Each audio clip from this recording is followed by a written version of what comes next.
Still reeling from Maya's death, the party spots Victor, the man Maya had argued with before the tournament, among the gathered students. While everyone else is shocked, Victor seems oddly unconcerned.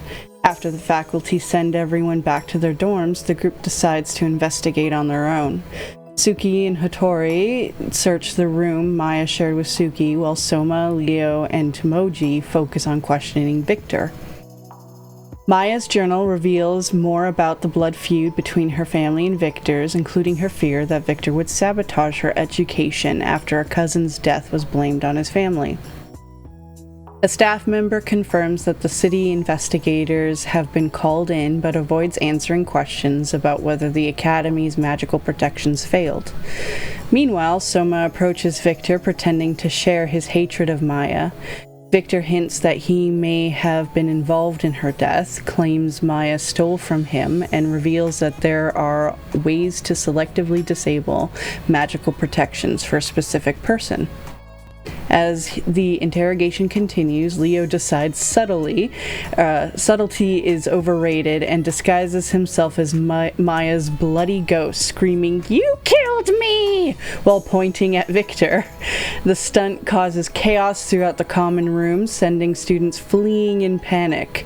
Before Victor escapes, Soma secretly marks him so the party can track him later. During the confusion, Tomoji meets an elven second-year student named Korin, who learns that Tomoji never properly registered for classes and cannot read.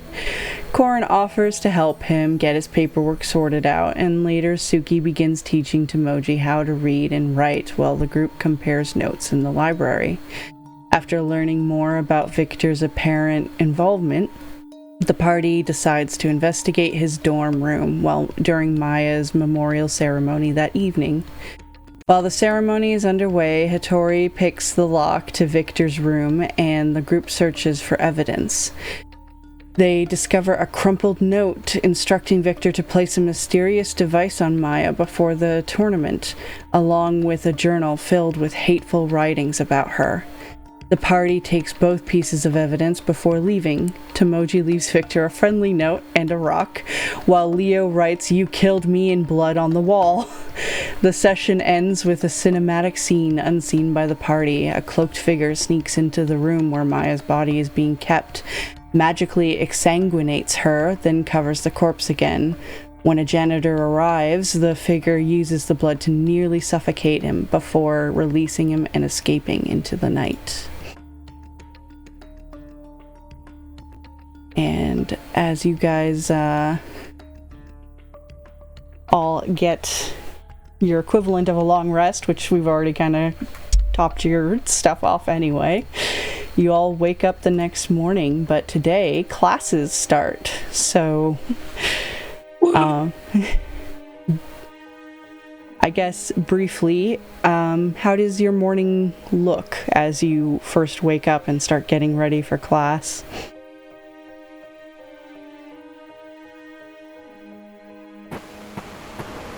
I feel like Tomoji's and Leo's probably looks a little similar because I don't think they've like Tomoji at least had a mentor that taught him stuff, but I don't think either of them have been to formal school by any means. No. And we're out in the middle of the forest. Yeah, just copying whatever you do. I have no idea what going to class is. You definitely would have gotten a schedule for your class. You know you have it today in the morning, and what room number, But after that, I guess, I would say he'd at least walk into 3 classrooms he's not supposed to be in, senior advanced, time travel class, and he's just I don't know, this sounds cool. I definitely try and help you find your rooms too, since you can barely read. Yeah. I'd probably get there eventually, but I would definitely go into at least a couple classrooms I'm not supposed to be in. Completely fair. And what about the others? I don't think Hattori would do anything special. He'll bring his books, he'll bring his toolkit, but he probably wouldn't leave the dorm without Soma, because he doesn't feel safe at the academy right now. Yeah, Soma's definitely kind of restless in his getting ready just making sure all of his multi-tools and things are packed. He's basically stuffed to the gills. You just hear him kind of going and just having Mogura like kind of go through all of his crap and kind of fetching little tools and thingamabobs and stuff. And it's a very weird kind of random chorus of just clicks and whistles that you're hearing in the dorm room. But Soma's definitely not trying to go anywhere on his own today, lest the day prior's events catch up to him. You both share 2 out of 3 classes, so it kind of works out as you guys start heading towards your first one, which will be the Tinkerer class, which is called Arcane Engineering. And we might as well start with that. So as you guys all head inside into this classroom, much like you'd expect, there's, the front area where the teacher goes and the seats where everyone's supposed to sit, but there's also a lot of like tables and workshop type tools and things like that to build on and add to. It's a very large classroom just due to the amount of stuff that tinkerers generally need to get building. And as you guys, do you think the 2 of you would be like front row or back row? Hattori's probably front row. Yeah, I would say so. You might hear somebody nearby going, "Who was that cat? He is not a tinkerer." Yep. And when the time comes where the class is supposed to start, there's this period where you're kind of just sitting there twiddling your thumbs. The students sort of start mumbling, and about 10 minutes late, your instructor shows up by bursting loudly through the door.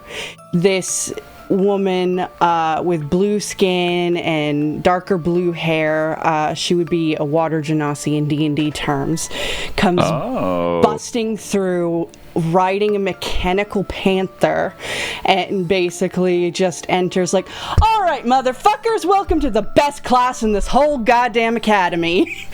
Who's ready to learn and who's ready to blow shit up?" And she looks around waiting for anybody to actually say they are. Soma just kind of quietly raises his hand. Hattori's just writing down who's ready to blow shit up in his notebook. 10 points for you. I'm not allowed to give points technically because the school's against it, but fuck them.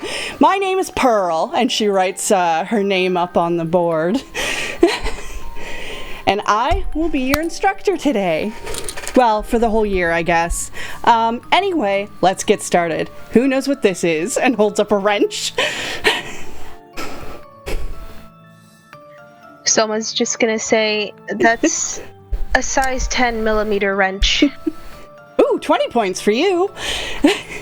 And this is the way that her whole class goes, is she starts with very basic things, but then when she eventually holds up like a screwdriver and things like that, eventually she holds up like this fucking complicated, intricate, arcane, tinkering device, and she's like, "And what is this?" And if you want to see if you can figure out what that is, roll me in, I believe insight is the intelligent stat, or yeah, let me double check. Both of us roll, or just one? If you want. Either one. Yeah, insight.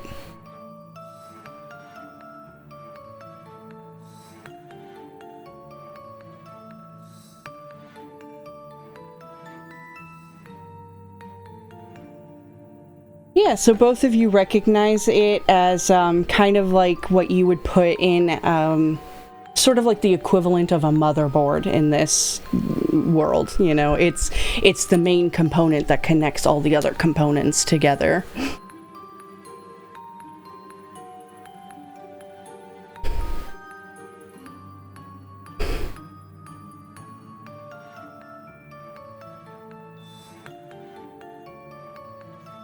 I think Soma would probably just kind of grin to himself kind of feeling familiar with the equipment.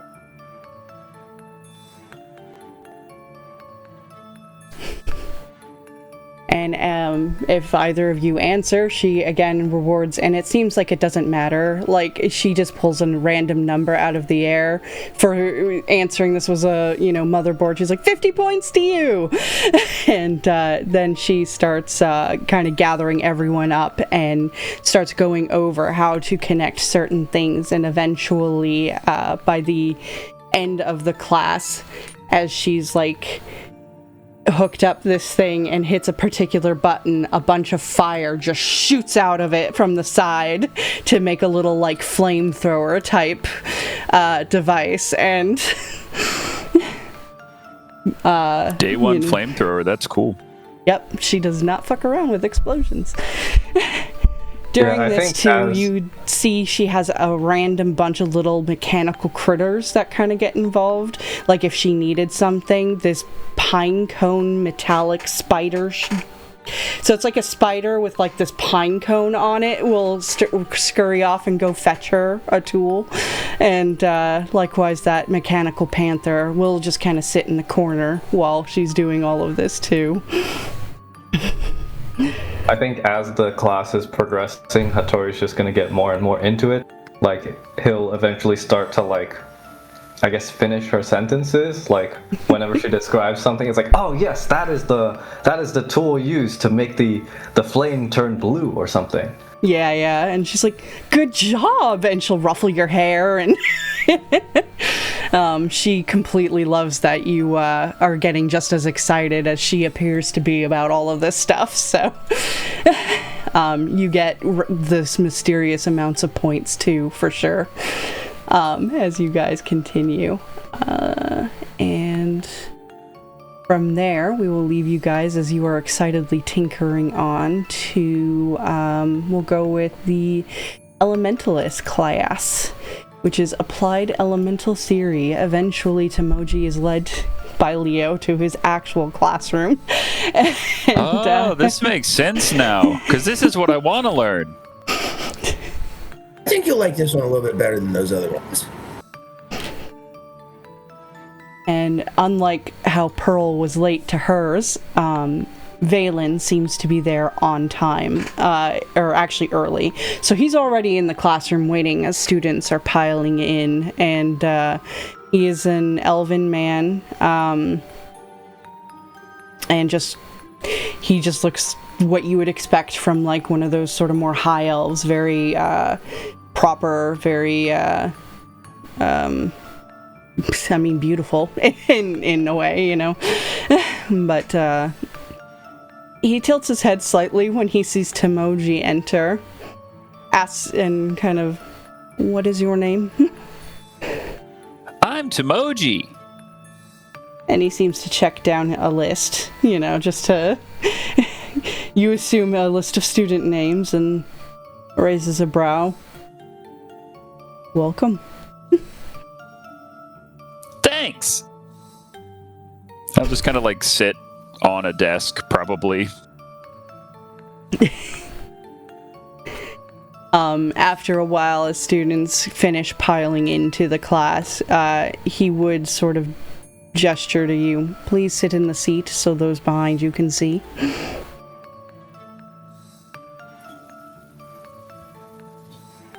Me? Oh. Yes. Okay. I'll sit under the table.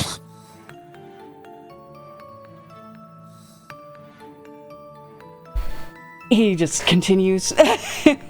Welcome to Applied Elemental Theory. Can they see now? Yes. Just interrupt. Okay. Welcome to Applied Elemental Theory. My name is Valen, and a chalk just starts writing his name on the board without him touching it. And I will be your instructor for this class. The elements are important to understand when you adapt, or when you attempt to manipulate and control them. Why?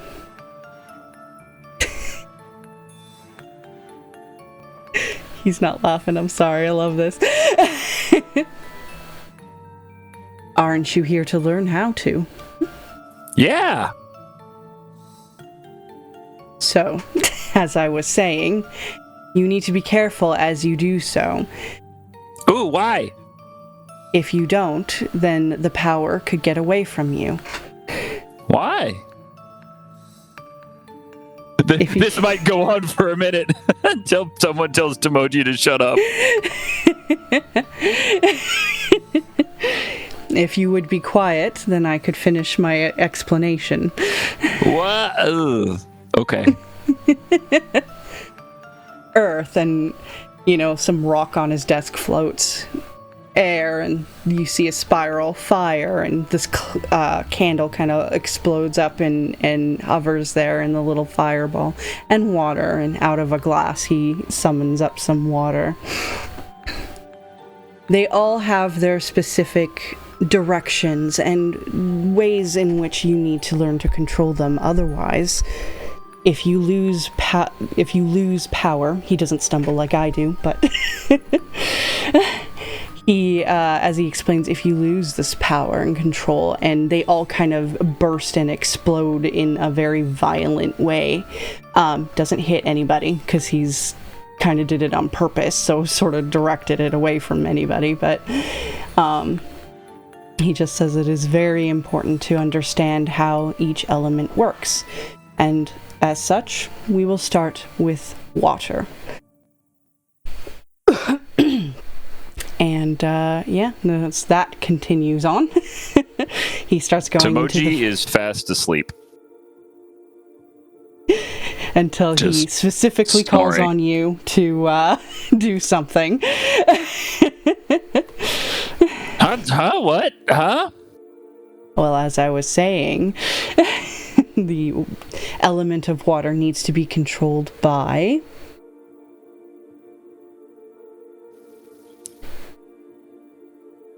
A lot of the students around you kind of smirk and snicker. So, it is important for you to pay attention. I would probably say that Tomoji at that point would probably throw in something maybe more experienced with water in like a practical sense than something maybe theoretical. So he'd probably say something along the lines of like, well, I find that the more you try to control the water, the more it pushes back. If you try to put water inside of something and squeeze it, it won't move. But if you just allow it somewhere to flow, it'll move on its own. To show that he does know what he's talking about. Yeah. He just doesn't understand it in a theoretical sense. Of course. So he's just... At the fundamentals, that is true, and that is why it is important, though, to understand how to manipulate it in a way to get it to do the things it won't naturally do. So, stay awake and pay attention. He yawns. Okay. And that's how his class goes for the rest of it. And very, very thinly veiled promise there. Sure, buddy. Let me know when you get to something interesting. And with that, we will move on over to Leo.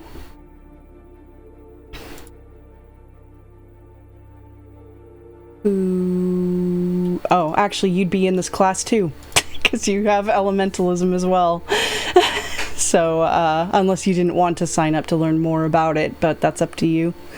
No, and if anything, I think he'd probably use Tomoji as a little bit of a distraction for being late to class and making his way towards like the back of the classroom and trying not to make himself visible. Yeah. Tomoji, I don't know if you get a good read on it from where you are, but it might look like Leo is a little uncomfortable. Okay. Where he is, he's just kind of going through the situation in the first time in his life. He's used to going solo, so this is a little weird for him, I guess, is kind of his internal monologue. And so he's just trying to make his way to the back of the classroom, observe, and probably like halfway through class, if he gets bored, he's just like maybe going around the back of the classroom, like switching people's books in their book bags. Sure. Yeah, make me. I would say, Tomoji is very.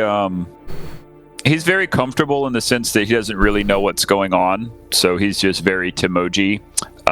So if you do come by Tomoji, he'll probably be reassuring in the sense of like, he's not really paying attention to the lecture, so he's like, "Oh, hey, what's up, buddy?" Yeah, I don't know that you'd see him. It's just if you were observant, that's what you would have seen. But yeah, I think I'm, like I said, towards the back of the classroom, like switching people's shit in their bags. Sure. But yeah, I would say that, if you are familiar with Tomoji and Tomoji seems pretty comfortable, that should give off at least good vibes, if anything. Yeah. And I mean, sleeping is definitely a comfortable and vulnerable position, right? Yeah. And, cats can sleep anywhere. Make me a Dex and Insight roll for your book bag switching.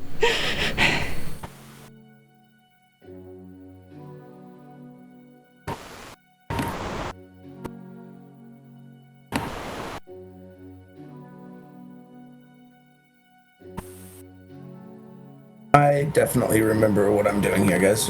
Give me 2 seconds. So that's a 7 and a 7 on the dice. Ooh, critical success. All right, so you get to choose an opportunity. Let's see what opportunities you can pick.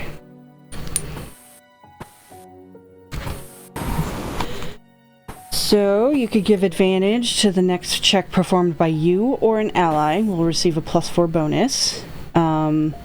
I don't think you want to afflict dazed, shaken, slow, or weak on anybody. You create a bond towards someone or something. You cause a faux pas, which is choose a creature present on the scene and they make a compromising statement chosen by the person controlling them. Your actions earn you someone's support or admiration. Could I potentially start to try and form a bond with the teacher? Valen, and I think maybe like through him, maybe asking like a few questions throughout the course of the class, like maybe I'm answering a few correctly, or maybe without even like realizing that I'm doing it. Like, yeah, sure. What kind of bond do you want to make with him? Let me see here. I'm gonna look up those. I think I had them. Nope, I didn't mark them in my book.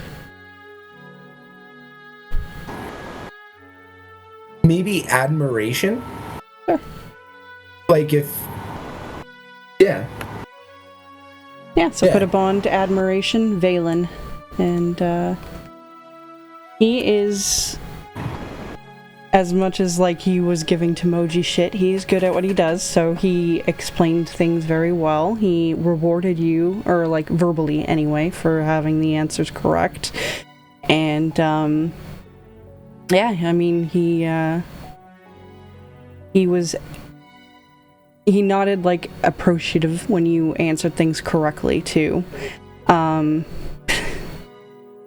And with that critical success, he doesn't see that you steal and, well, fuck with people's book bags. So, with that, then, I would have moved on to Spiritist class with Suki, which is applied spiritual medicine run by Marcus. It's so you guys would know it. We'll also pass this on to Inugal when she's back, but basically when she showed up to her class in the morning, she saw the parents of Maya, the mom was crying as they were taking the body away. It was supposed to try to be before students showed up, but she got there too early, and on the way she did notice, like, the hand had fallen, and it looked that sort of sucked in and pale gray look that, a bloodless hand would have before Marcus had scooped it up and put it back under the blanket, and they wheeled away Maya's body. And then after which she would have had that class. But after that, let's see.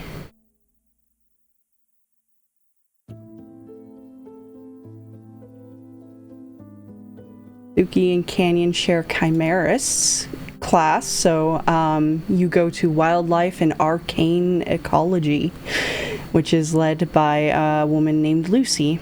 And when you get into her class, it's actually out in the back. It's not inside the school. And there's like a section there where they seem to have different stables and cages and that sort of thing. And she starts going over the fundamentals of animals. And, basically she starts simple. She brings out like a hawk and goes over the general knowledge and biology and behaviors of them. And even though they don't necessarily have magic that you could adapt to, she will explain it is very valuable for you all to learn even simple creatures and how they operate, as they can have an impact on the ecology. And I think ecology is the wrong word. I am having dyslexia this morning. Economy's money. The one where it's the environment. Ecology is correct. Is it? Yep, okay. works just fine. It is ecology, and the ecology of the creatures around it, as this does affect how things, for example, like the dread moth might find its own food later, and you may or may not know a dread moth is something that would have a spell that you could learn, which she doesn't provide at the moment, but she will explain later in class. We will make adventures out into the wild to find the creatures that you may learn from. But for now, we will connect simply to a hawk, a safe and easy creature. And I would like you to make whatever you have chosen your chimerist role to be. It's either insight and willpower or might and willpower.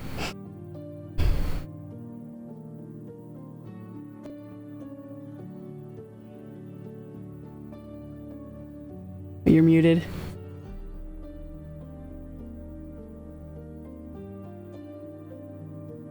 Sevens are hot, y'all. You got double sevens again?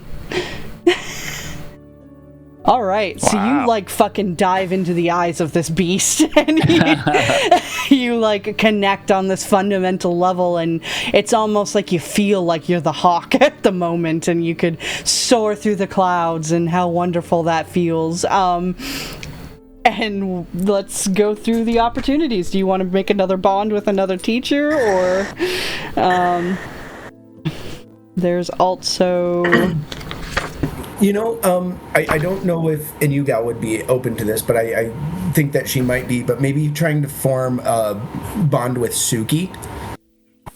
Yeah, I don't see why not. We'll obviously have to ask her directly when she's back, but I think she'd be down for that, so... Yeah, I mean, if not Suki, I'd try to form another bond with a teacher, I think, there, but... Mm-hmm. Alright, since you guys keep hurting, or at least Canyon does, I'm gonna make an easier bookmark for the opportunities page. Yeah, I have the one link in the Discord, but it might have scrolled. You could also pin that message. That's an easy way to... Oh, you put it in there? Yeah, if you scroll up on the 7th, I just put the little opportunities, and then there's also explanation of the status effects, rituals. That's what I had been using to see them.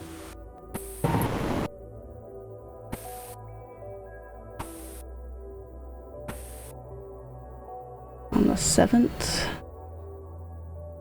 Yep, just in the general channel. Alright. Oh, I just realized I'm in the wrong chat. That would help.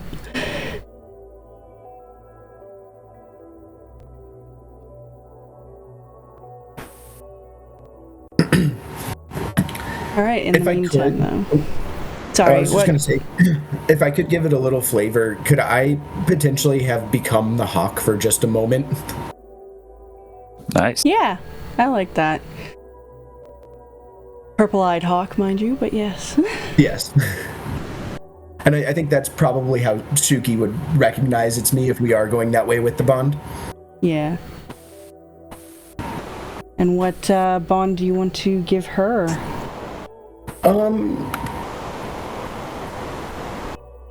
I think if anything, probably like a loyalty or an admiration there. Maybe affection too. I'm not sure. I'd like to pick her brain on that one a little bit as well. That's fair. That is fair. All right. So yeah, I pinned that message. So there we go.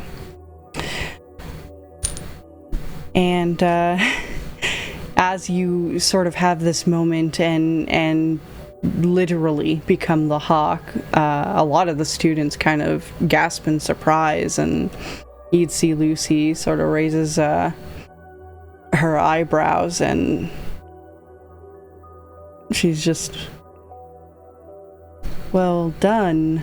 I wasn't expecting that, but kind of tilts her head. Do you understand me still? Oh yeah.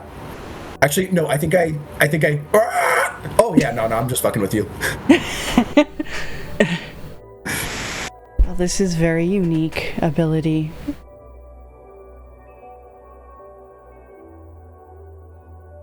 She seems to have a spark, this like spark of curiosity, but she's, a teacher in front of a bunch of students, so she stops and she's just, would you mind staying after class to have a small discussion? Damn it, I'm in trouble already. No, not at all. I just wanted to ask you a few questions. Sure. Well, as I was saying, and it was so aptly demonstrated, once you connect with the beast at such a soul level, it is almost like you are the beast. However, in Leo's case, it seems to have happened truthfully. And she'll continue on with her lesson from there, which we will switch back over to... Let's see...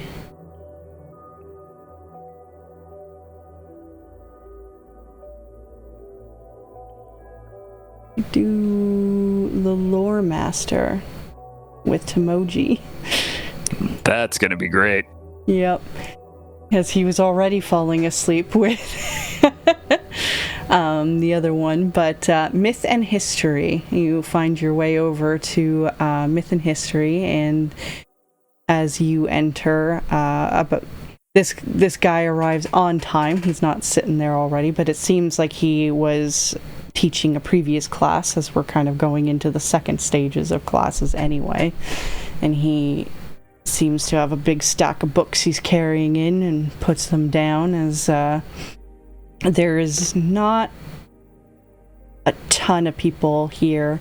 And I know technically, Leo, you aren't a lore master, but I remember you mentioning being interested in things like myth and history. So if you wanted to be a part of this as well, just it's not gonna like do anything for you class-wise. Would I be able to attend 2 classes at the same time if I'm already in that other class with Suki? No, but I am not opposed to having time, like this could be the 3rd class in the day, and maybe Tomoji went and took a cat nap, so. Sounds accurate. He took a cat nap in the Elementalist classroom. Yeah, I was about to say, I think exactly. He just camped out under the desk. As this guy comes in, though, he writes on the board, "Hello, my name is Marcus, and I will be your instructor for Myth and History." And it seems like a pretty full class, so he's like a surprising amount of students interested in all of this year. I am happy to hear that. All right. I assume everyone knows the fundamentals of the gods that run our worlds. The 12 prime deities. And most, I think, would nod. But I have a feeling Tomoji might not. Not to throw him under the bus, but no. So somewhere in the elementalist classroom, he got some little like water marbles, and he's just like making them float in the back, and he's not paying attention at all. Yeah.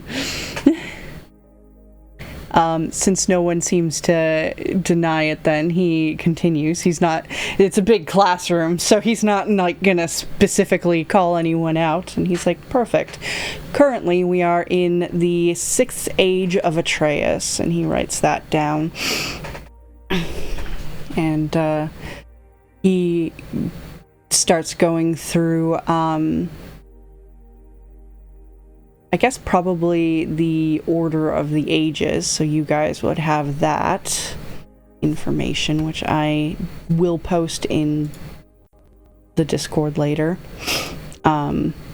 The ones that matter are the ones that you're closest to at the moment. Previous to Atreus was Vexthal, the god of pain and suffering.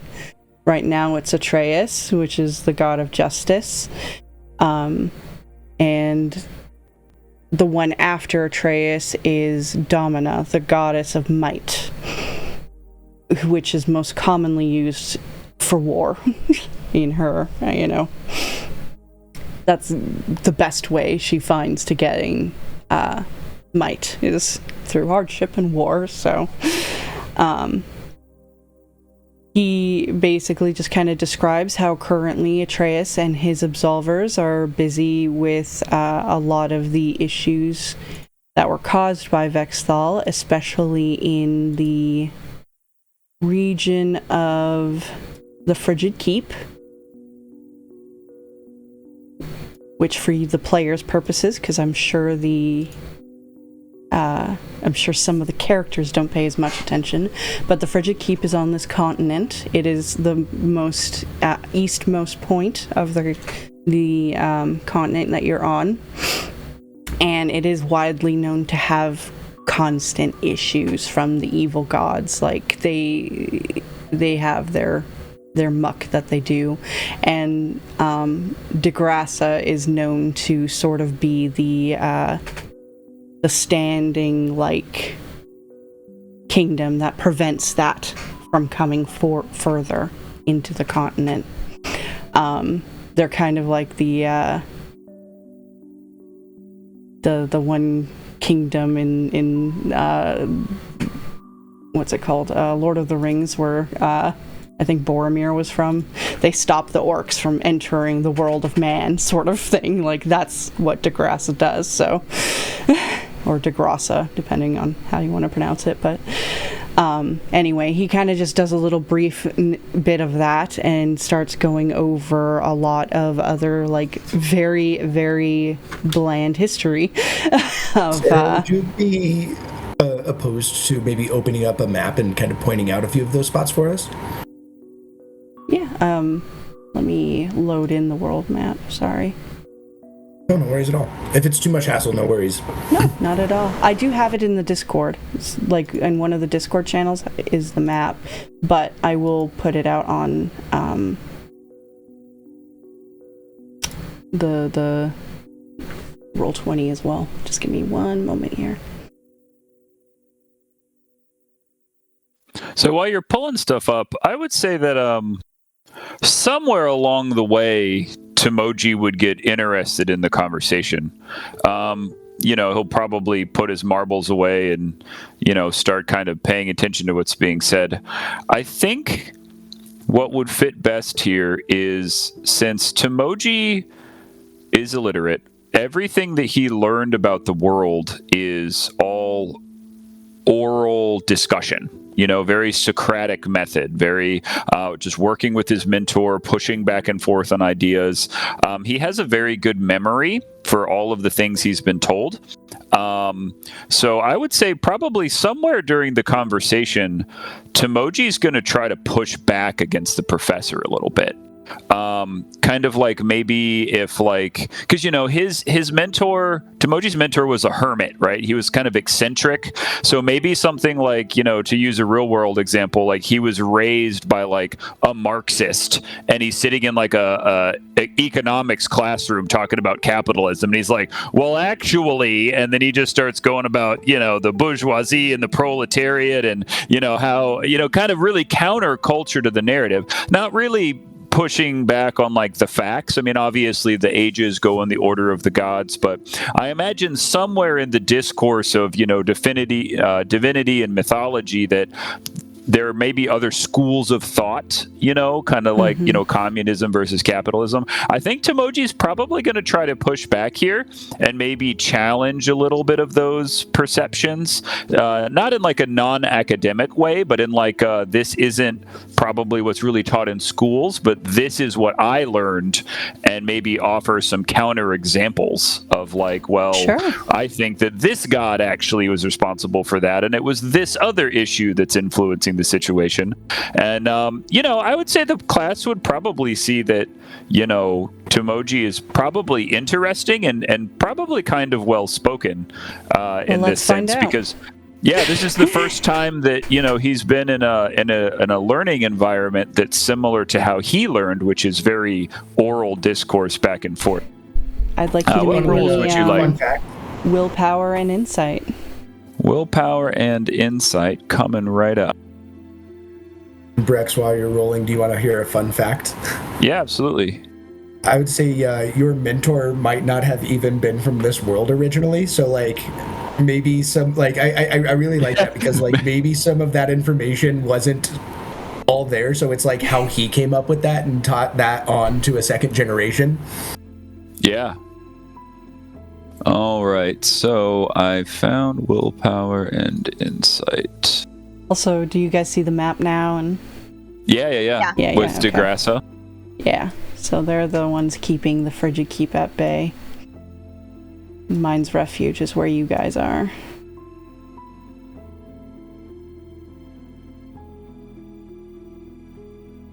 So, we will do willpower and insight for a 1 and a 10 for a whopping 11. Although I may want to go for a reroll. Do I want to say that it's worth... Let me look at my... so I think I'll go ahead and say I will invoke a Fabula point, as our system encourages us to do that. I'm going to invoke Tomoji's theme of curiosity. Because he was isolated with his mentor, he really only kind of got like the communist view of the world. So I'm going to do a Fabula point, and I'm going to declare that he has a really interesting conversation with the professor about, just this total other school of thought about how, mythology works and who's responsible for like evil being in the world, etc. Yeah. And then I will re-roll the willpower die. Not that insight? No, I like this though. Not this time. So let me do the re-roll on that. 6, so 16 total. Pretty good roll. All right, yeah. So you have a really good conversation, and I think this really does bring a lot of any other students that happen to be sharing any classes with Tomoji probably like they wrote him off. But as you are kind of getting into this deep discussion with Marcus, and he's a very kind man and very patient too, so it's not, plus he's teaching lores and mythology, so honestly he probably is surprised by the things that you're coming up with, and so it's more like he kind of also gets very distracted in this conversation as opposed to teaching more. So he I'd say with the 16, the rest of the class is this, like you having this discussion with him on the different viewpoints and how they how fundamentally different things are, like in that. So, eventually when it does come to the end of the class, he, kind of gets surprised, and he's just, well, I hope all of you take this as a lesson that conversation and discourse is just as important as learning the facts. And please enjoy the rest of your day. If you'd like to continue further reading on, this, he basically tells you what chapters to read out of the books you should have that Tomoji probably doesn't. And, he's just class dismissed. And otherwise, I would say Tomoji probably walks out feeling confident about that. Yeah. So, awesome. Then we will also switch on over to the Wayfarer class, which both our Tinkerers have, I believe. Yeah. And I think that's what gives them their pet. Yeah, so does Suki, but, so the three of you will, while they're having this myth in history class, you guys are going to, pathfinding and expedition leadership. And, this one is also taken outside, so you guys all gather up kind of close to where Leo and Tomoji's, little room camp is. And as you gather, I'm sure you're wondering if you're gonna stumble into that area or not, but this guy comes out just exactly like you'd expect a ranger to look. He's got all the leathery armor and a bow strapped to his back, and a sort of hockey feathery hood that he pulls down as he comes over. And he's a man of very, very few words. I think it's quite a difference with you when you went from Pearl, who literally called you all motherfuckers, to this guy who barely is gonna say anything. He's like, I am Tavor, and I will teach you how to survive in the wild. And then he just turns and starts walking into the woods. And this is sort of how his class goes. He says very little. He finds a track. He teaches you more about how, what it is and what kind of signs to look for. And not much to go off in this class, because this is it. This is how he is. Later, he will also reveal he has a companion, of course, which is a very, very large bird of prey. So probably like a harpy eagle or something huge that will come screeching over the heads of the students and freak them all out a little bit as it lands nearby. And after he sees everyone unsettled, he's like, this is my companion. He will not hurt you unless you attack him. It seems that some of you already understand companions. And he gestures mostly to Suki, because she's got an actual wolf. He's not entirely sure, if yours, Soma's, is a companion or a mechanical doohickey that she created, so yeah, he mostly gestures to Suki with that one, and kind of then goes into a little bit more about the bond that you make with your companions and how it is more of a soul sharing kind of thing where you interlink your souls to be connected at a more spiritual level, and it is a beautiful and sacred unity in his mind. So I have a question. Yes. I don't have a companion yet, but how did you choose yours? He chose me, actually, while I was out hunting. I well, he was injured, and so I brought him back to health, and later he bonded with me. Fascinating. By the end of this class, if you would so choose, you may also find that you can bond with a companion. AKA if you put EXP into it and get the skill. Yeah. Next level. Yes. Continuing. He, by the end of it though, as he has led you kind of out, pretty far into the wild, out of the city, he stops then, and for the last half of the class, he turns to all of you and says, "Find your way back home." And he makes you all sort of roll survival to get home.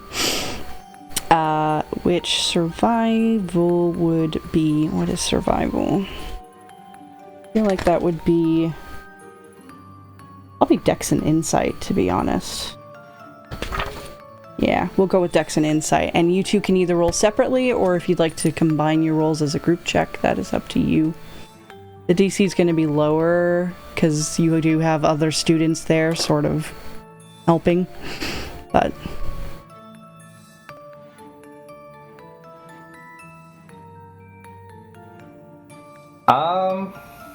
Well, Hattori is definitely out of his element here.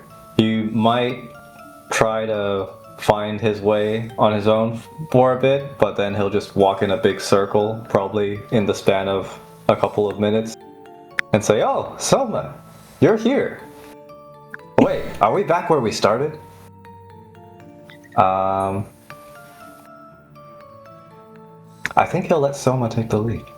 Alright.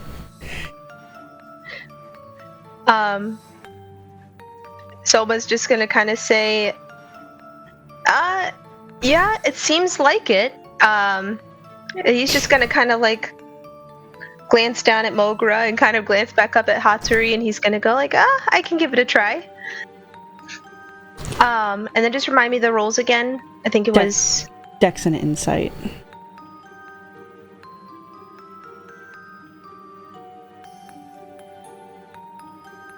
And also, how did you guys create the general roles? Because I've been clicking on like the thing that closest is it with the same. Above it, there should be a section called Configurable Roles, where you can select which attributes. Unless you're looking at a different screen. Got it.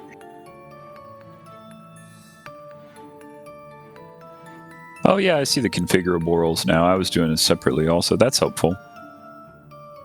Tori, would you like to make that as well? Because you can give her a +1 if you succeed. Okay. Alright, so that'll bring her up to an 8. Unless, Soma, would you like to use a Fabula point to reroll or anything like that? Why, yes, I think I would. We're not going to camp out here? Wait, there's already a camp here. What's that doing here? Oh, they've gone well past that area. Yeah, we make our way to their hideout, or their treehouse. That would be funny if you just stumbled upon it on accident. Alright, so, how would you like to invoke a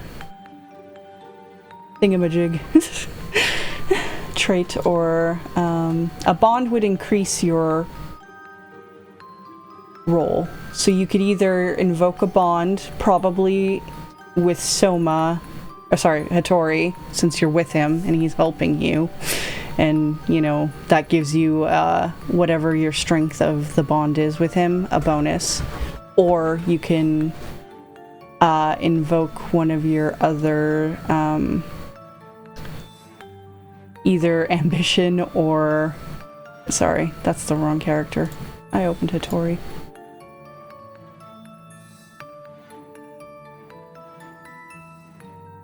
That no body of water and what have you from achieving your goals. That works. Your goal is to get home, but... I'm gonna say, I want to increase the bond with Hattori, And you don't increase going... it. You don't increase your bond. You're just invoking the bond. So whatever number it's at, if you have one emotion or two emotions towards him. So if you have one emotion... currently one emotion. Then you add a +1 to your roll, which will bring it up to a 9. Or you can invoke an identity or trait, which you don't necessarily change them. You just invoke them and just explain to me how it makes sense that it allows you to re-roll in this situation. I guess I think maybe invoking that kind of one of Hattori's traits of like being able to kind of think clearly through a situation kind of logically. I feel like while Soma is very kind of big picture, Hattori is really good at kind of maybe looking in at a lot of those little fine details. I guess if you want, I could maybe suggest, like, we do a big circle and we get back to where we originally were, and then Hattori will say, you know, my father always told me to write down what I do, and then he's just gonna start, like, putting marks on all the trees. Maybe. Yeah. Like, he's just gonna start burning the trunk or something because he's not really in tune with nature. So there's gonna be a big trail of burnt trees as we make our way back the second time. Nice. Perfection. I think as you're burning it, though, the teacher will appear. Tavor is like, stops your hand from burning it and just takes out a pocket knife and kind of cuts a little of the bark off. And gestures like this is how you can mark it without causing a forest fire. Somo's just gonna go, oh, and he could just go and then have Mogura just like scratch the trees as he's walking by.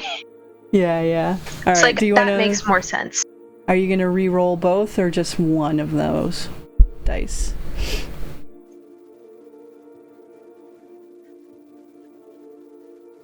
You rolled a 3 and a 4. Hattori, shall I do both? Sure. Alright, make me that Dex and Insight again. And then would I add a +2 to this then?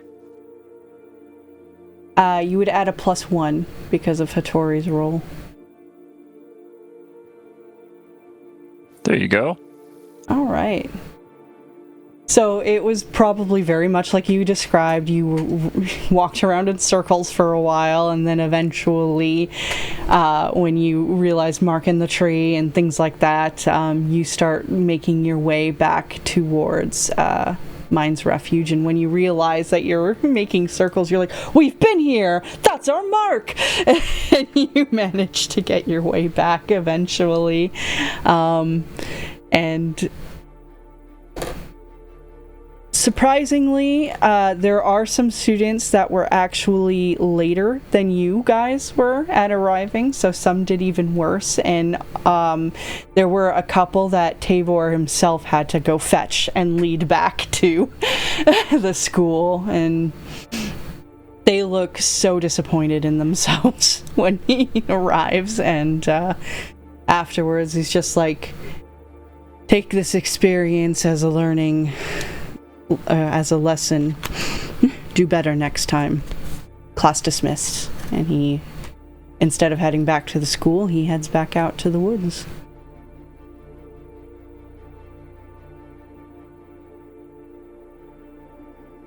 And with that, we'll wrap up with the classes today. There are some others that I know you guys have, but that'll be tomorrow's lesson plan, so you guys quick, to go back to that scene with Lucy and Leo. Oh yes, thank you for reminding me.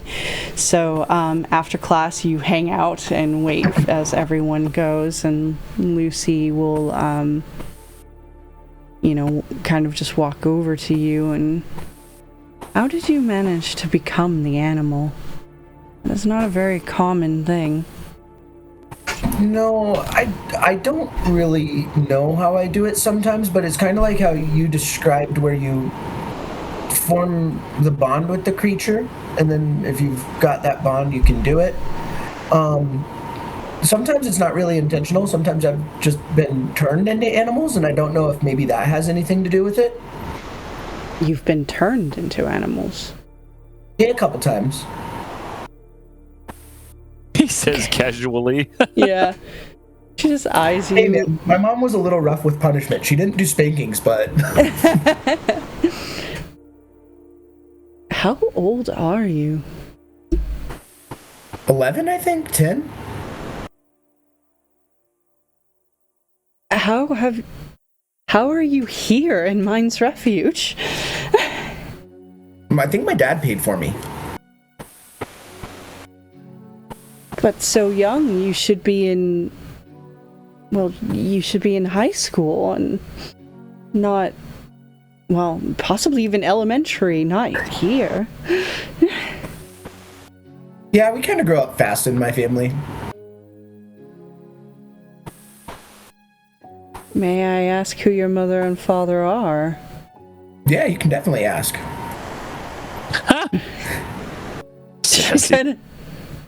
Then who are they? Well, my dad's been dead for a while, but you might have heard of him. His name was Aurelio Lorathian. She just pictures the statue in Port Arbis. I don't think she know. No, probably not. But yeah, my mom's Abysria. I just say really quiet, hoping she doesn't hear. Wow. What was that? Huh? Did you say Abysria? Yeah, common name.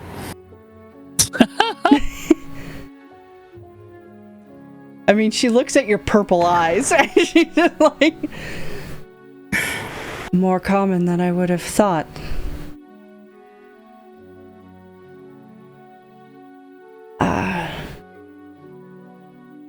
Wow. Alright. Well, it's not necessarily uncommon for us to have children of the gods, but it's usually more from Mantris or... Well, any of the others other than Abysria. This is quite curious indeed. But I understand your hesitation on expressing it, so none of the faculty will come after you for this, and we would protect you if anyone should try. Well, I appreciate that. Thank you. That probably explains a little more about your shape-shifting abilities, though. Yeah. It's not just animals. I recommend you try to avoid that for people as much as possible. Of course, yeah. It's rude to just take on somebody else's form. Pretend to do the things that they're like, no, that's not cool.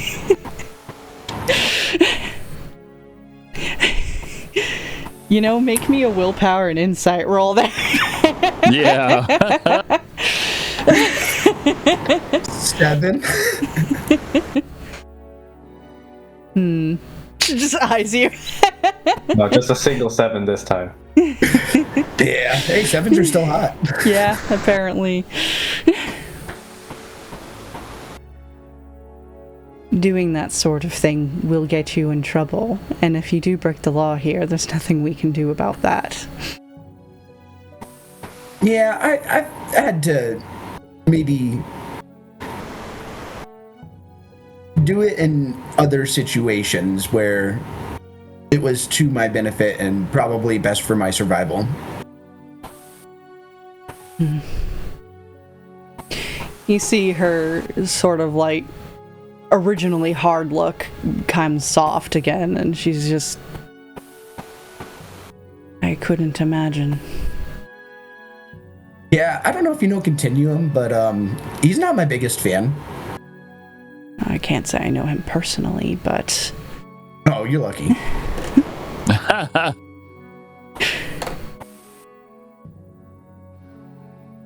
Well, you seem to have an affinity towards animals.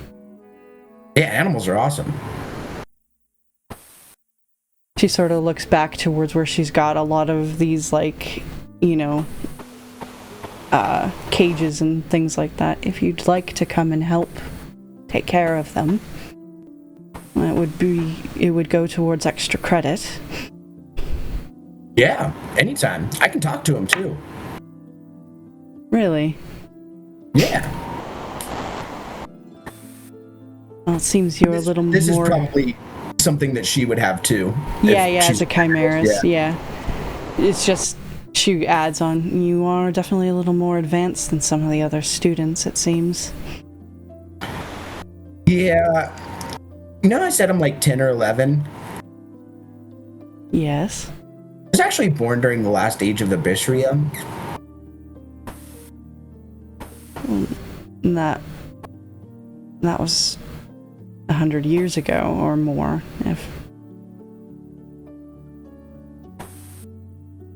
Continuum's a dick. I say this openly, hoping Continuum hears me.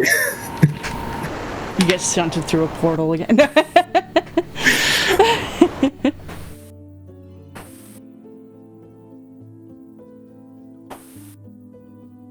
Well,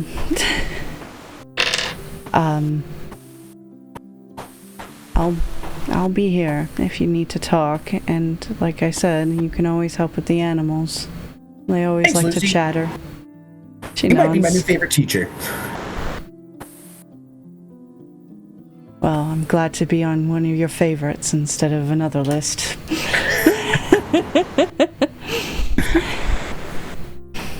Alright, I won't keep you from your other class, but anytime. Thanks. She nods. When you leave, it's like this. Holy shit! Like, goes back into her animal area, like, Jesus. And, yes, now the end of the day will happen, and everyone can gather up and continue as they'd like. I think Suki will take this time to describe what she saw earlier with Maya's hand, so that everyone's kind of up to date on that. She saw that it was extremely wilted because, like, the blood was taken out. Yeah, pretty much.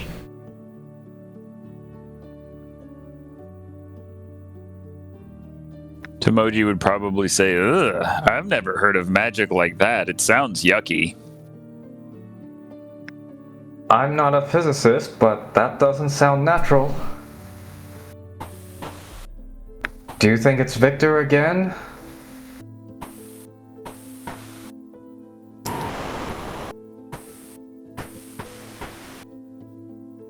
Tomoji would probably say, if Victor didn't like her, then he technically already got his revenge. I don't know why he'd want to play with her blood. That seems weird.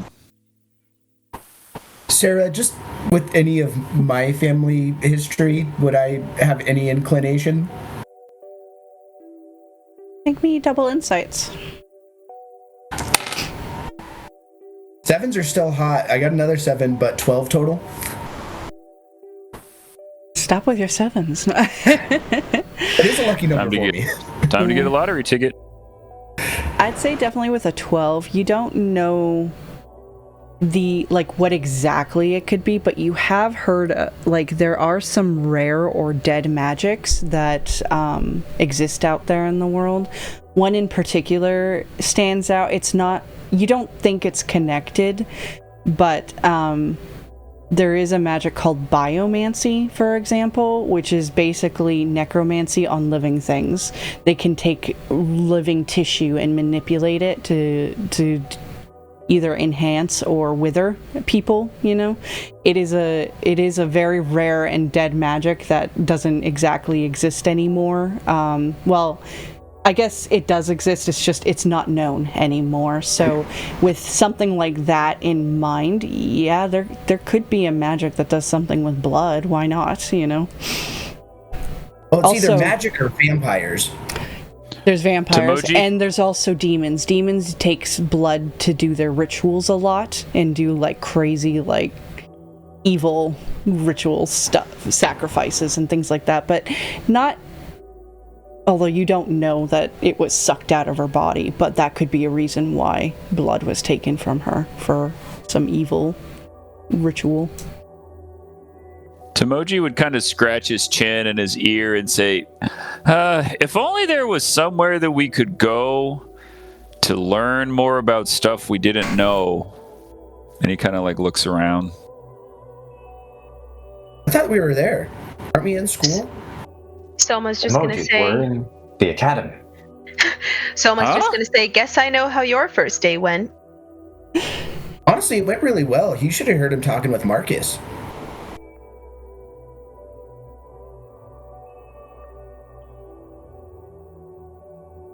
Who's Marcus?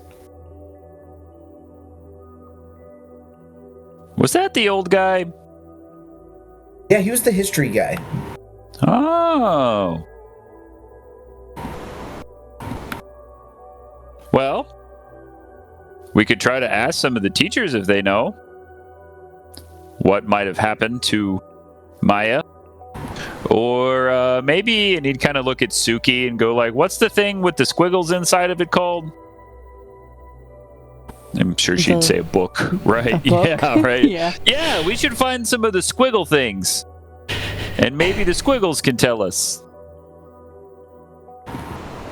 So we could go to the library? No, I don't want to take a nap. We need to look for something. We got to find out what happened to her. Well, that's where you sleep, right? Kept in the library, Tomoji.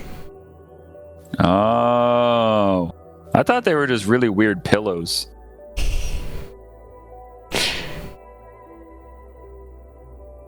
To the library. It would be too hard. I thought your head was naturally a pillow with all of your fur. It is fluffy, kind of scratch it and like maybe like a worm or something will come out that was just like hanging out in there because he was napping in the dirt.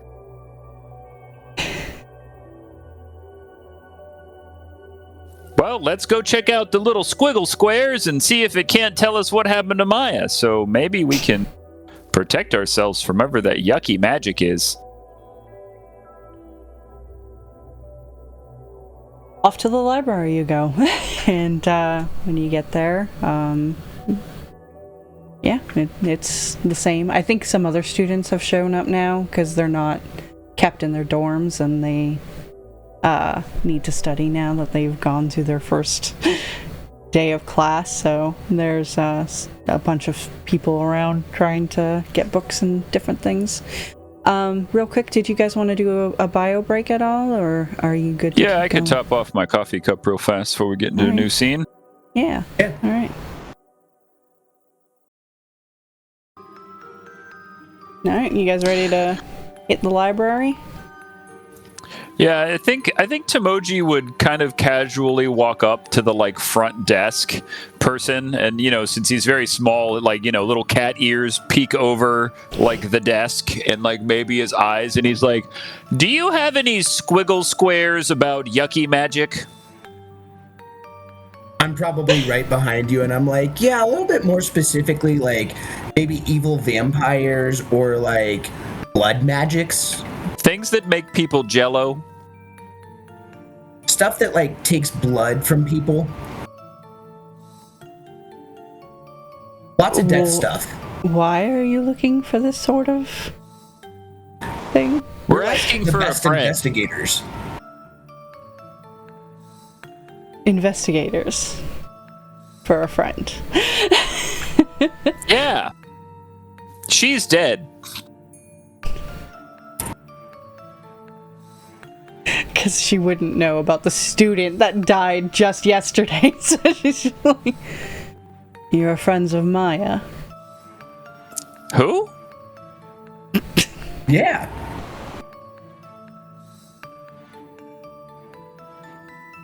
Oh, right. never mind. I do have a friend. His name's Corin. He knows lots of stuff, and he will definitely know which squiggle squares have yucky magic. Never mind. And Tomoji just walks off. Leo stays. He's She gonna just- try to find Corin. Blinks I think at Hattori me. was just watching the show up until this point, and then he'll say, "Yes, we saw Maya this morning. It looked like someone used blood magic on her, and we want to know more about that so we can find out what happened." I suppose I can understand that, but you do understand the investigators will be working on this case. Who? The investigators. Yeah, us. No. The real investigators. You're all students, and how old are you? Why does that matter? Why is everybody asking me how old I am today? Looking Because- around and seeing everybody like taller than me, older than me, except for maybe Tomoji. This is college. Usually you go through elementary school first. Yeah? Asking as much Well- as saying. We just want to try finding out ourselves, because I imagine Suki is with us. She was her roommate, and right now, I don't think any of us feel safe.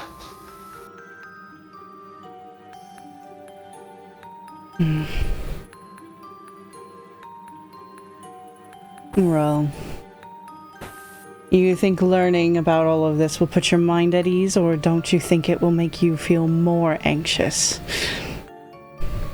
If anything, we should be able to know how to prepare for it. Information has always been a helpful tool in my where I come from. It's trying to make myself not aware of what's going on around me that's always been to my detriment. Soma will chime in. Leo's just putting on the innocent little kid act. I would like somebody make me a willpower and insight.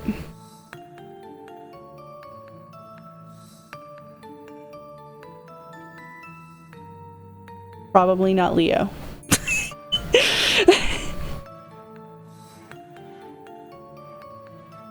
Tomoji has left, so he's not I there. guess if I was the first to speak, I will do it. Sure. This will not go well.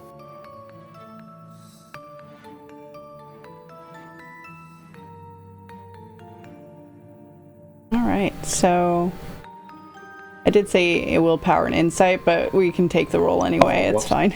No, I will redo it. I've changed willpower, but not the other one. Okay, I'll take that one too. Let's see. Oh no, it's not a crit because it's double 4. It just says doubles all the time. Yeah. 8. So it's a double when it's 6 and up. So double 4s Yeah. won't do it, Yeah, unfortunately. two criteria, 6 and up and doubles. Yeah. So that way, if you only have a D6 and a stat, you can still crit on double sixes. But with that, she just kind of is like, well, obviously you can look up what information we have publicly available. However, I really do recommend that you just leave this up to the guards. I know what happened was unexpected, and it shouldn't have happened at all, but the school isn't dangerous. It is a safe place to learn. And these sorts of things won't come after you, especially if you don't get yourselves involved in things you're not supposed to as students. Of course, on that note, you mentioned something about publicly available books. Are there any privately available books that you have to get by request or by permission from a teacher? Of course. So if we get permission from a teacher to check out certain books, we'd be able to see them? If you can get that permission, yes. Right. But I warn you, forgery will not be taken lightly. Oh, of course not. Who would even think to attempt such a thing? She just gives you a scrupulous look. Well, I understand we're worried about the accident, but what we saw today is very different from what happened yesterday. I think there is, or we think there is, another actor. Because she was not bloodletted after the arena? What was the event called? Yeah, arena. The arena event.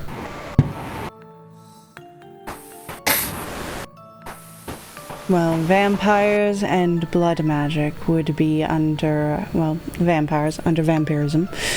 She gestures towards the section for V, and she'll say blood magic. I mean, there's all sorts. You could try to look for that. Obviously, we have a section on demons and demonology. That would probably be the most prudent one at the top of my mind. There are the index. Biomancy. How do you know about biomancy?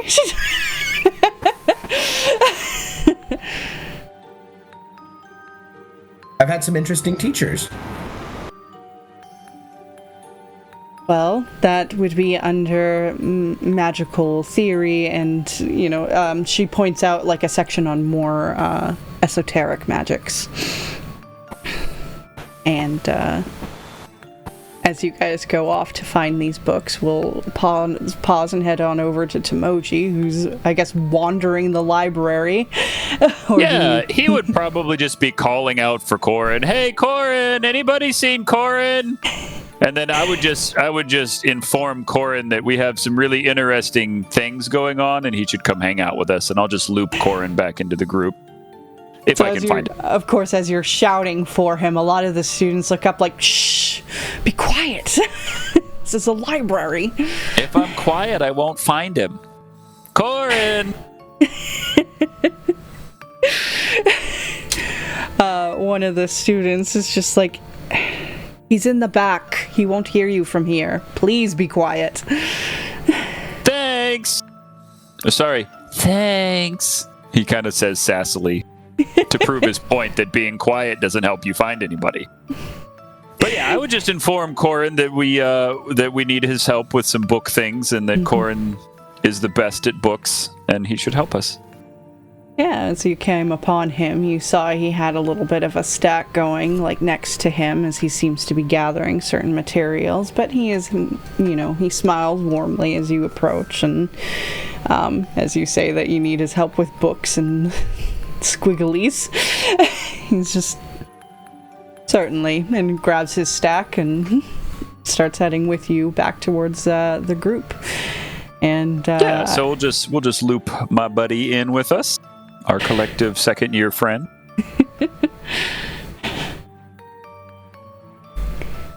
So as you explained to him about, like, what you saw with, or what Suki saw with Maya and everything, he's just kind of, that is a perplexing conundrum indeed. Seems like he dumps his books now, fascinated by what you brought to him, and yeah. We share the curiosity. He's just like, now, of course, vampirism would make sense, but they usually don't suck the blood out so much that it causes the skin to pull. And she was already dead, and vampires don't like yucky dead blood. Precisely. Though I suppose they're... I've just got a quick question, Corin. Do the teachers have office hours for us to go and visit them? Or do we have to just wait until we're in class to get in touch? Well, certainly you can visit the teachers after class. Most of them will be either in the faculty lounge or in their respective classes that they teach. It depends really on which teacher you are looking to locate. I'm looking for Valen. Valen, by the way. He will most likely still be in his class at this point. Or in his lab. I like Valen. His voice makes me sleepy. Well, I'll see you guys later, guys. I'm gonna go get I'm gonna go try and get permission to get into the private books. Good luck. and you head off as, now with Corin's help, you sort of get a boost to help you guys look up other information. So who wants to take this group check lead here that Leo won't be a part of now? Who would our best researcher be? Because it's not Tomoji. Yeah, this will be double insights, so whoever has the highest insight is my recommendation. Oh. Unfortunately, I do have D10 insight. Tomoji. And I also Alright, have... Tomoji, this is how you read. Right. I actually have an interesting lore master ability that says whenever I do an open check, which is the ones, that I get to pick, it actually gets a +2 for it, too. Now, in this case, it's not an open check, but I realized that his rolls can be very good from lore master. I mean, fair enough. I think this would be more of an open check anyway, because you're trying to see how much information you can gather out of the blue. So that comes from the level 2 lore master, is that I get a +2 for open check, specifically if they're insight versus insight. Yeah, awesome. So that's what this would be. Right. And for the others, roll your insight plus insight as well, because when you get above a 10, you will add another +1 bonus to Tomoji's roll. So I'm going to say narratively while they're rolling that for some weird reason, Tomoji and Corin really just kind of vibe mentally. And, as they're working through it, he's like, yeah, so yucky magic makes people into jello, and he's just like describing it in these bizarre terms. But between the two of them, they're like, yeah, so, if that's this kind of magic, and then we need these kind of books, and they're the type of books that wouldn't be taught in class, and you know what I mean? Like, they just kind of collectively suss it out, and sort of like, maybe kind of reminds me of like Sherlock Holmes and Watson, one is very book smart and one is very more common sense, and between the two of them, they kind of suss together the primary research avenues that might be the most likely.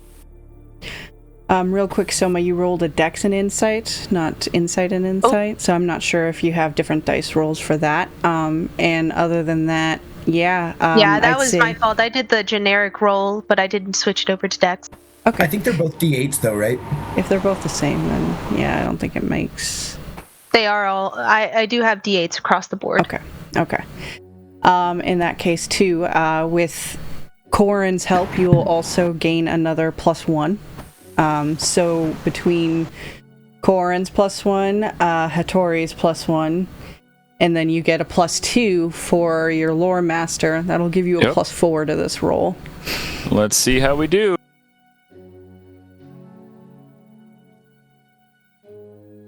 So that is what I roll? A 7 and a 3. That's 12. And then I added the +2 for lore master. So my total contribution is 12, and then 16 with the +4, I think. Or no. Oh, with the lore master, that's right, it'd be a +2 Corin, then. Yeah. Yep. So 16 total. 14 total. Oh, sorry. Yeah, that's okay.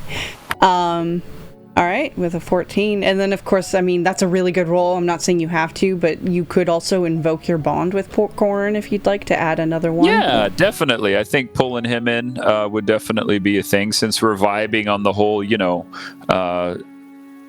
Sherlock Holmes and Watson kind of vibe here. Yes, and that would make sense. So that brings it up to a 15, which is a really excellent roll, and make sure to take your Fabula point for that. Will do. Thank you. And between all of that, as you guys are speculating on what it could be, and working on flip throughing certain books and getting ideas, I think it's definitely safe you rule out vampirism pretty quickly. But it ends up coming down to certain rare magics, and when you guys discuss this sort of thing and pull out some of the books to read it over and what have you, there isn't. In the rare magics, it's not like, and this is the spell to use and to learn it. They don't have that. They just have information on these sorts of things. And one of them, it's only like a 1-page excerpt, is on sanguine magic, which is the ability to control and manipulate blood. And besides that one, and still demons would be the top two that you guys speculate could have anything to do with this. Demons, they're not necessarily sanguines in that they suck out blood of bodies the way that it looked like happened to Maya. However, they have been known to use rituals to draw blood for collection for other rituals, you know? So they kind of can do that, and those are kind of your two top speculations, is sanguine magic and demons. Demonology, yeah. And just to reiterate too for you guys, demons aren't necessarily like these horned devils that walk around very obviously demons. They look human in every regard, except at night their eyes glow. And it's usually red or orange, but they can glow other colors too. But that's kind of the one way to tell if a person is a demon, or they are also incredibly strong. They have, you know, far more muscle density. So they can do the thing where, you know, you pick someone up by the throat and, you know, stuff like that. So they're very, very strong. But that's easy to hide when you want to be in plain sight. So, yeah, those are the two that really stand out to you. But we will, as you guys are reading all of this, we will head on over to Leo as you're heading to find Valen, and he is in that classroom. It seems like he's reading a couple books and grading some papers when you walk in. Oh, hey. He glances up at you and... Hello, Leo. So, I had some questions, and I was in the library earlier, and I kind of heard that there were books that we might not all have access to, and I was curious if you might be able to help me understand those books and maybe recommend a few and help me read them. Why do you need to read those restricted books? Well, I think as an elementalist, I think that the best path for all of us is through knowledge, and I don't think that there should be any knowledge that's forbidden.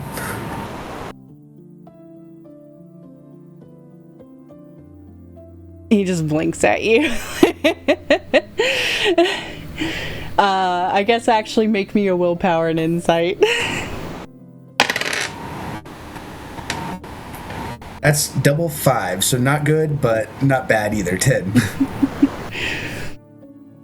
He's just, you have to understand the reason that they are locked away is for safety, and especially someone as young as you. I mean, I'm 111 years old. Are you? Yeah.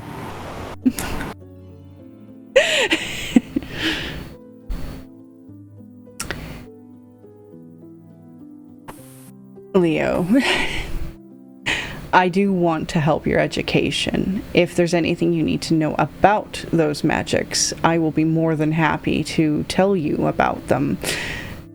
Or the library itself will offer such information, but we can't give you those books to read without real strict reasons. What about with supervision?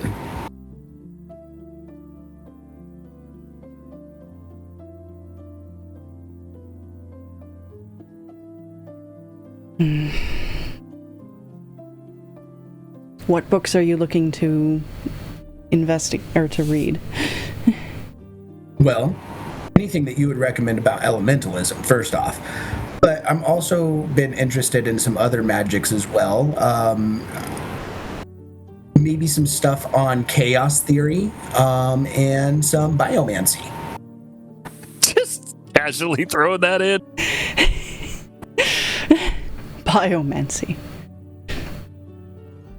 That, well, I'm going to be honest with you, we don't have that kind of book. Who does? Mantras. He goes, we do have a journal from a biomancer, though. if you'd like to read that, I would allow you to read that book. Chaos Theory you can find in the regular section of the library, so that... Is there anything beyond that? Because I've read a lot about chaos. I kind of embody it sometimes. Just curious if there's anything further that I could find out about that.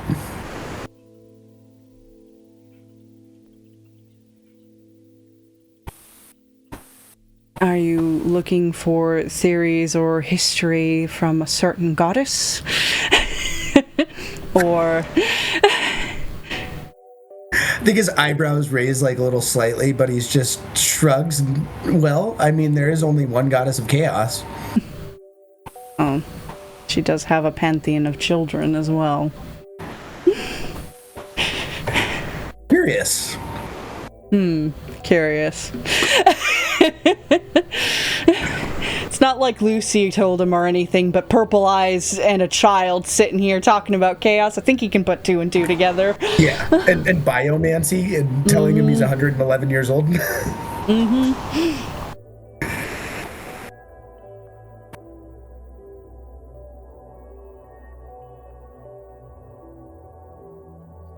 So he's just like... Well, as I said, there is a journal to a biomancer I could permit you to read if you're curious about that. I don't see any harm in it. It's not like he expresses the magic itself, unfortunately. Then kind of pauses. Read it. Then kind of pauses because he shouldn't necessarily be promoting using it, but you got to admit, a dead magic for a wizard. I mean. That's what I'm trying to play on just a little bit here. Yeah. Other than that, though, as I said, I don't believe there's any chaotic things that are going to be in that section that could help you with that. However, I'm not certain you really want to try to go down that path either, Leo. No, but I want to keep my options open.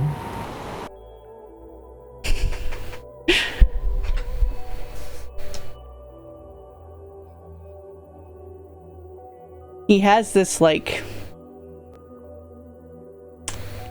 how do you instruct the child of chaos to not be chaotic? You know, he's got that look on his face. Just, I'll tell you what, if, let's work on a little bit of trust here between you and I, and then I'll release some of those other books for you to read.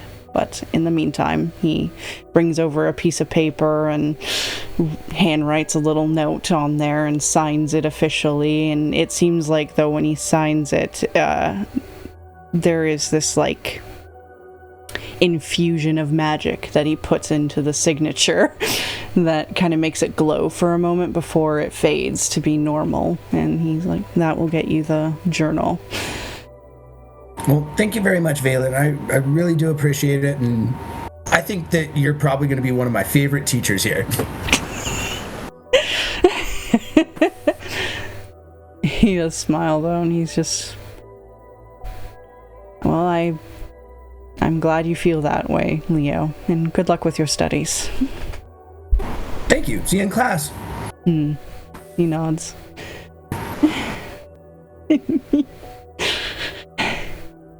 When you head back, I think at this point it's like Corrin and Timoji are like, so it is either demons or it is either sanguine magic, which could be associated with demons regardless. Interesting. I suppose you couldn't see if there was any symbology on the body. He looks vaguely at everyone and then more to Suki, who would say no. It's just a shame. If there was a demon or a vampire on campus, how would we find him? That is a difficult thing indeed. They do have I heard, but I have not yet seen one. But I heard there are some devices that will inform you of such things, like if someone is evil, if it comes from Atreus, for example, or in the case of a demon, it could be used to glow upon the if you are near a demon. However, those things are rare and difficult to come by. Oh! But our friends, they're great at making devices. Look at Mogra. It can find carrots. I love carrots. If it can find a carrot, it can find a vampire. That's all I'm saying. Well, this could be a project that the two of them could work on together. We're going to make a demon dowsing machine. Yeah. And your backpack can power it. We just gotta turn that one little knob a little more, though. Don't touch it. We have to... How are we going to program it if we don't know And that would be the conundrum. We're looking for? You would need to probably have a demon nearby before you could know for certain it works. I suppose you could test it, though, on something more mundane, such as an elf. You gestures, you know. And if you have it... Leo probably pops in and just like, so what are the qualifications for a demon? Well, they generally look human, just as anybody else, but the biggest clues that they are a demon is that they are usually very strong, and their eyes glow at night. Tomoji sighs really big. I can't help. I don't look like a human. Well, we know for certain then, Tomoji is not a demon. He kind of pats your head a little. Dodge that one.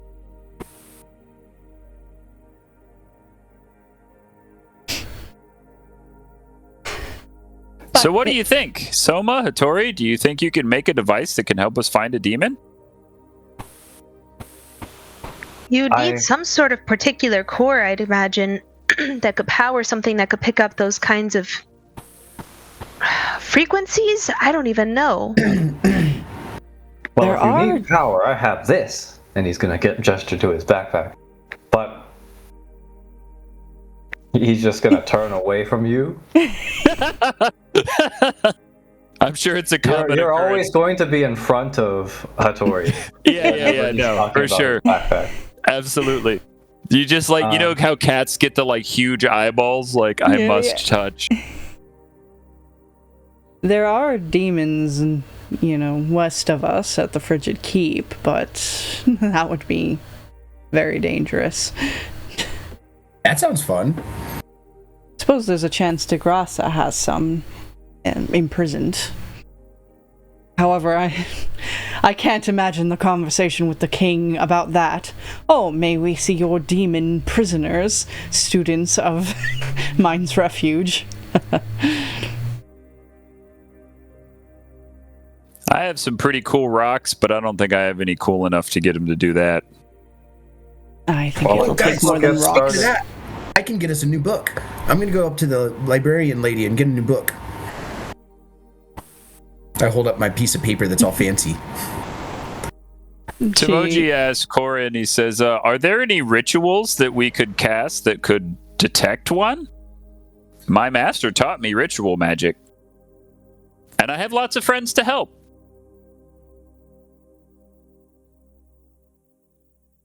I'm not sure if a demon summoning ritual is a good idea. Certainly not.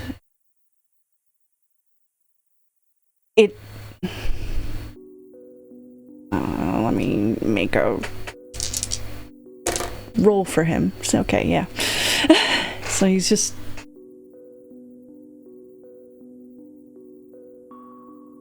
Perhaps a spiritist ritual could do such a thing. So if Soma and Hattori make a device, then we can do a ritual and summon a demon and get it to learn what demons are and then find the demons.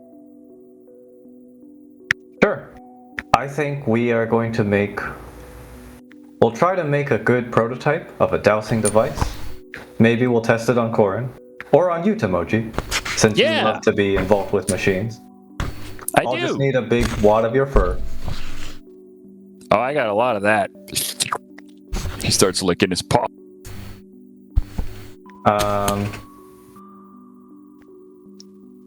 I guess this would be a project? Yeah. Or under the project rules? Yep, that's what we'll do. So, projects. Let's see.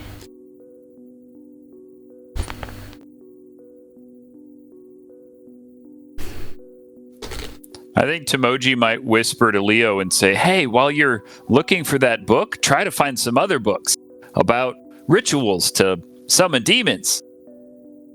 I think this only gives me permission for one, but I'll do my best and ask her for what we can get up there, or at least in the library.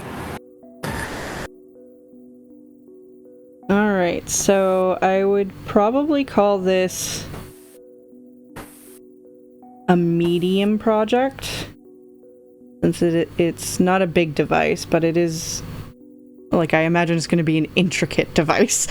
So we'll call it a medium project, and then the area will be up to you guys if you want to make it where you have to point it at one person at a time, you know, individual, or if you want to have it pulse out in an area. And then the size, that'll be up to you guys.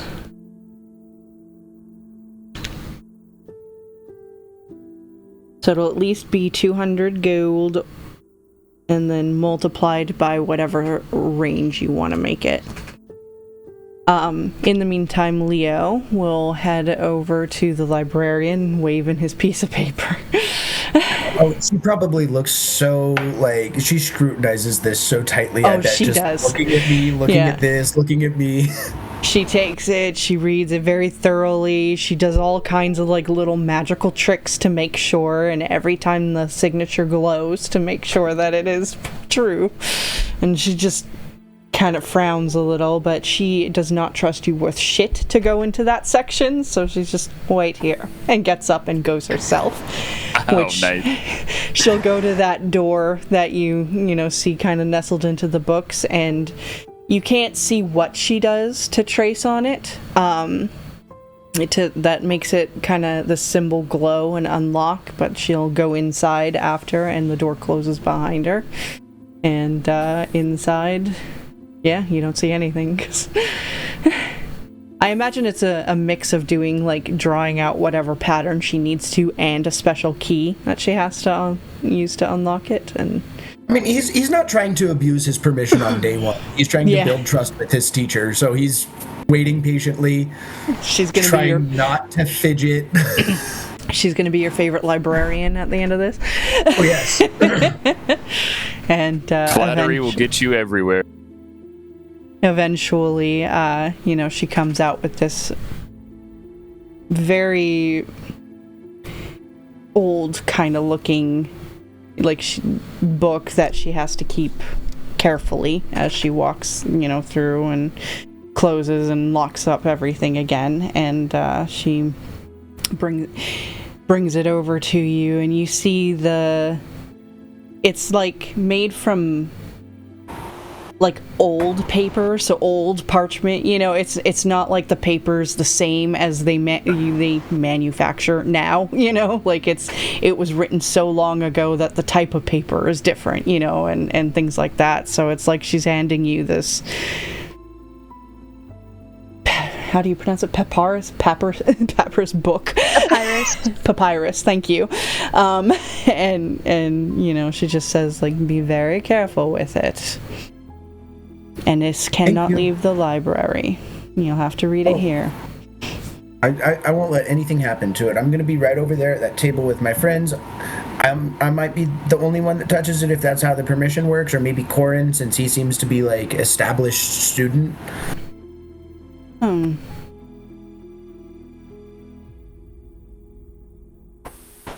Corin could look if he'd like, but I definitely would prefer if you don't spread this around to everyone else. Oh, okay. Is there, like, a little nook that I can read in over here? Is there, like, a nice little chair? Gesture, and they do have, like, these nice little nooks you can get into if you'd like. Yeah. I think so, and I think I'll probably like wave to my friends and just be like, "Sorry guys, I can't bring this one back." Just like shouting at the library. Yeah. Be quiet. Oh, so sorry. Yeah, I guess I wouldn't want people shouting when I'm reading. Students looking up like, what the fuck? Timoji's like, what if I whispered he wouldn't have heard me? Oh, and what was your name again? To the librarian. Yeah. Vanessa. Vanessa, thank you so much. I really appreciate it. If I've got any questions, I'll come up and I'll find you. If you need me, I'll be just right here. I'll stay where you can see me. I'll put my hands up like I'm trying to act innocent. Very well. And Vanessa, you're my favorite librarian I've ever met. There it is. She's a little more shrewd. She just kind of like, I'm sure, and heads back behind the desk. To be fair, I've never met a librarian before, so she is my favorite. By default. Yeah. And by default, least favorite simultaneously. Yeah. So you head to the side and start reading this ancient fucking journal, and it is a very analytical, scientific sort of journal of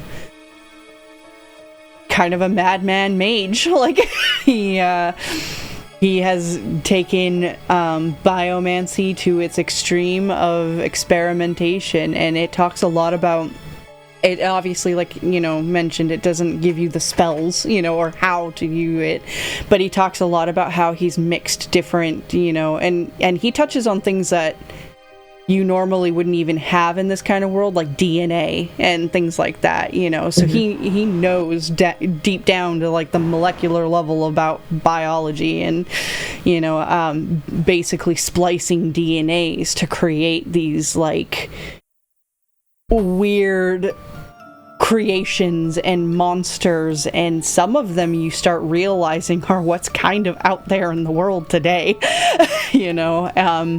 Including he created an entire race of people, which is not a D&D race. It's they're known as Chimerans. He has taken a mix of chimera DNA with demons, with humans, with all kinds of different things that he could blend together to try to create the perfect being.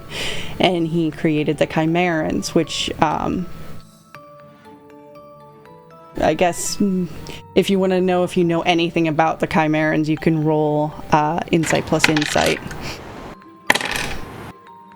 12? Yeah, with a 12, you definitely do. They are very much very heavily territorial and kind of violent people. Like, they have a very might is right sort of vibe, so the strongest usually lead the tribe. And are they usually from war then? Not really, because they are more tribal in that sense, where they stick to their own tribe, and that's who they follow. They follow their leader. They don't, it's not like Domina doesn't like them because of the way their society works, but they don't do it because they worship Domina. They just do it because that's it. A lot of speculation with the writings in the journal you get is that it's a lot of the animal instincts that he, put, that is coming out in them, basically. But they do have humanoid intelligence. So it, eventually after a lot of the writing, actually he wouldn't speculate this. He wouldn't care. He made the perfect being as far as he's concerned, but that they are they're crazy. They're immune to poisons and diseases. They can jump incredibly far. They have incredible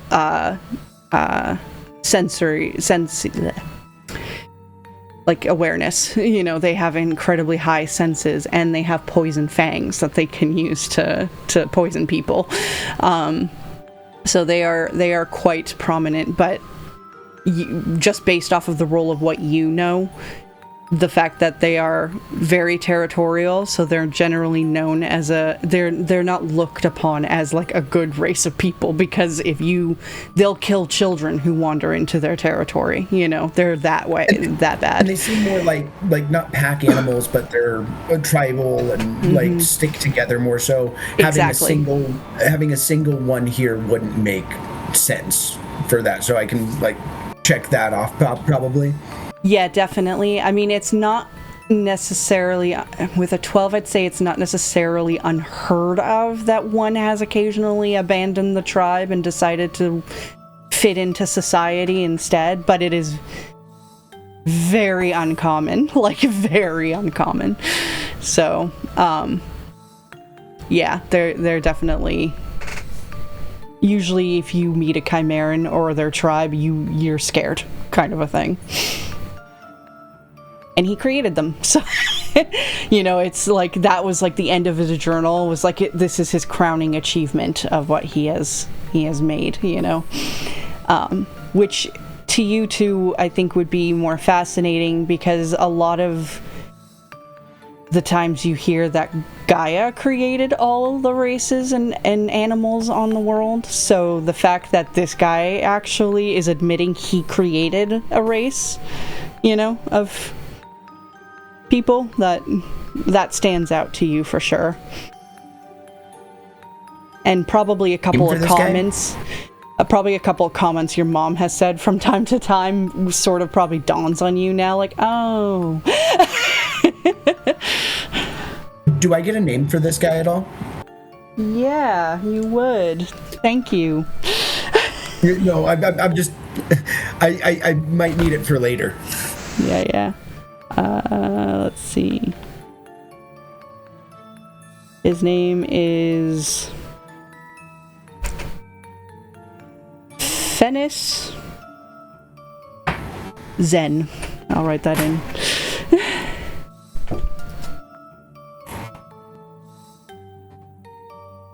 So I think I'm kind of taking all of this in, and as I'm reading this, I think I'm not necessarily ruling this out, but I want to do more research, but I can't get access to those books. So I think I'm just going to take a moment while I'm sitting here in quiet to maybe send out a little prayer.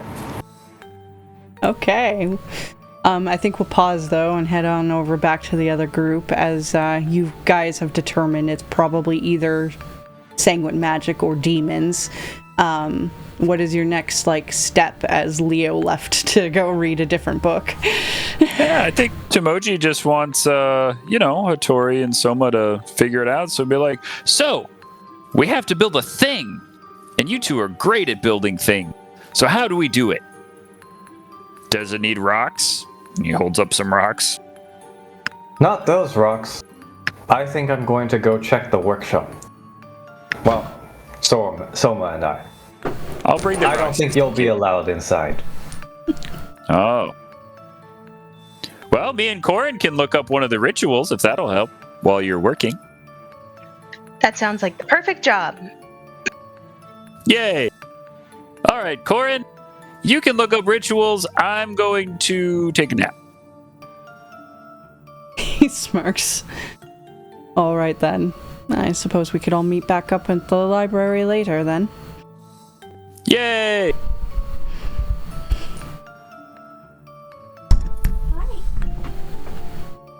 I think, Leo, you'd probably see Tomoji coming over saying that he's there to take a nap. He's just going to sleep in whatever nook you're in.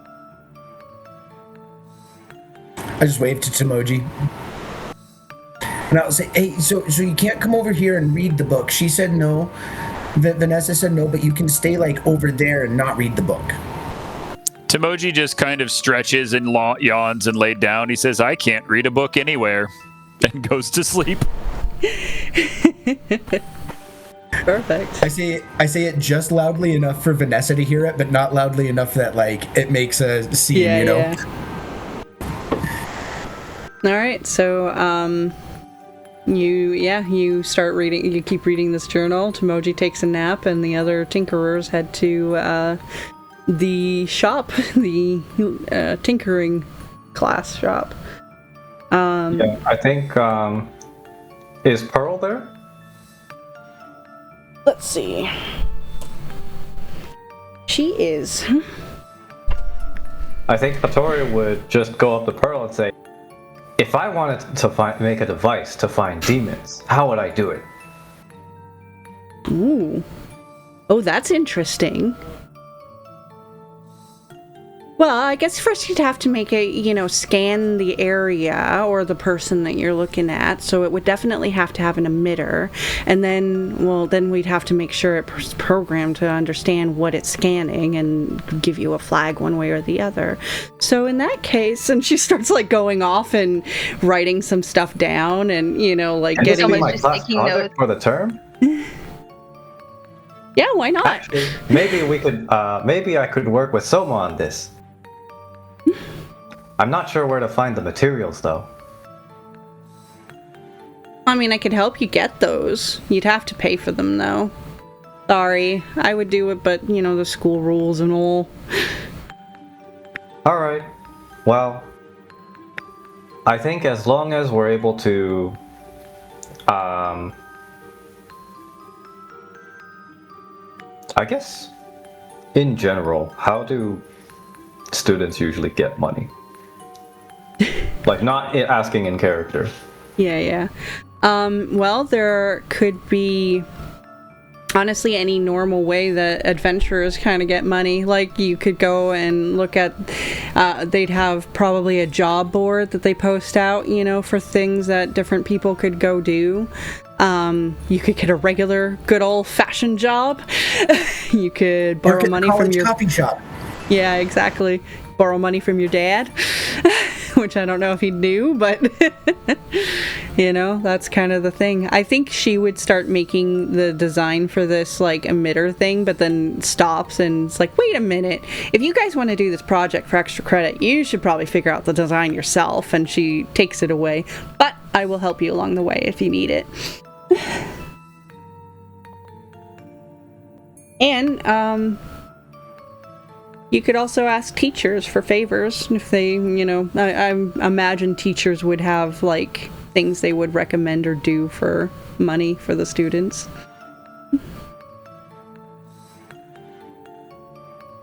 Well, Soma, I think we're gonna have to do a lot of favors.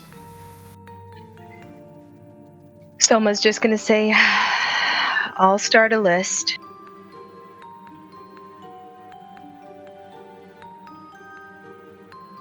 Alright. And with that, I think we'll actually kind of wrap up here a little earlier than usual, because I need to think of favors that the teachers are gonna do for you. Or send you on, so... Also, it helps that Inugal won't miss so much. Yeah, exactly. Oh, yeah, the prayer. Oh, yeah, your prayer. I'm so sorry. So we'll go quickly over back to Leo, and let me guess who you're praying to, but just in case, You're wrong, actually. Oh, okay. Who are you praying to, then? So I'm like, I'll be sitting there for a minute, and I don't pray a lot, but I do know how effective it can be. So I'm just like, hey, Uncle Mantris, I don't really know how to talk to my mom about this, and I don't really know who else to ask, especially after my teacher told me that you were the one to talk to, and I'm trying to find out a little bit more about biomancy, and oh man, what's bullshit is that they keep all of their books here locked away, or not all the books, but like all the good ones, really messed up. But hey, that's besides the point. I'm trying to learn a little bit more about biomancy, and maybe specifically about like sanguine magics, and I was wondering if you might be able to help provide a book and help me understand it. Make me an insight and willpower. Lucky number 7s. You got double 7s? You lucky bastard. Crazy roll. Alright, think about your opportunity you want to, I guess, and I'm sure you, as you're making this prayer, you really didn't expect to actually get an answer at all. Not fucking much from Mattress, dude. He didn't even say hi to his own grandson. Yep. So, but to your surprise, especially with a critical, I actually think he does more than just answer. So, you would know, like, gods can kind of pull you into a mind space where they can sort of talk to you face to face. You physically don't actually leave the area. You just kind of look like you're stuck in hard prayer when this happens, but your mind goes elsewhere. And that's what happens to you with a critical success. So you end up getting pulled to this vast library, like where the shelves go up beyond what you can see, and the halls go like beyond what you can see. It's just enormous amount of books, and you see Mantrace in his blue and gold robes, kind of eyeing a book, and closes it, and he flicks his hand as it floats back to the shelf, and he glances over at you, and he's just like, biomancy of all the magics, that's the one you're curious about. Yeah? Why? Well, one of our friends was just killed, and all of her body was completely drained of blood, and we're going through the different options, and that's the one that makes the most sense at the moment. He takes a moment to think, and it wasn't biomancy that took her blood. Are you still curious to know? Yes. I mean, yeah, all knowledge is fascinating to me. But we were maybe looking into, what did you call it earlier? Was it sanguine? Sanguine. Yeah, something sanguine. And that is another rare magic. And it definitely fits what you're looking for a lot better. Do you have any books on that I could borrow? I promise I'll be really quick, really safe with it. And if you want, I can read it here. That other librarian, Vanessa, she's kind of nice, but, you know, she's not my favorite librarian. If you call me your favorite librarian, I'll banish you from my realm. You didn't finish it. He just... He's just telling you if you do. he winks at him instead. And he holds his hand open, and a book flies to it, and, well, it flies near it, and then he sends it over to you.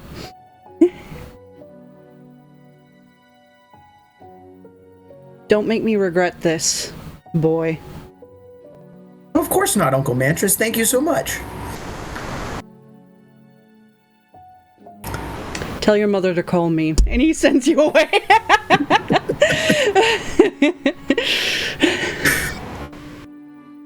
And when you come to, though, under, like, in your hands, you realize you have this book that he gave you.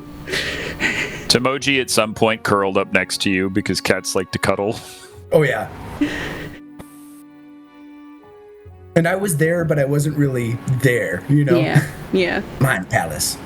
Exactly. Honestly, it probably looked like to Tomoji he was taking a nap of his own. Yeah, so Tomoji was like, oh, okay, perfect, Snugs. And that's where we'll wrap up for today. Cool, well, hopefully Inugal gets healthy quick and jump back in next time, and we will continue our hunt of the blood magic bad guy. Nothing can go wrong with us having this book either. No, of course not. Or conducting a demon summoning ritual. Yeah, or building a demon finding device. I'll call my mom All for that these one. things are fucking, great ideas. Nothing bad will happen.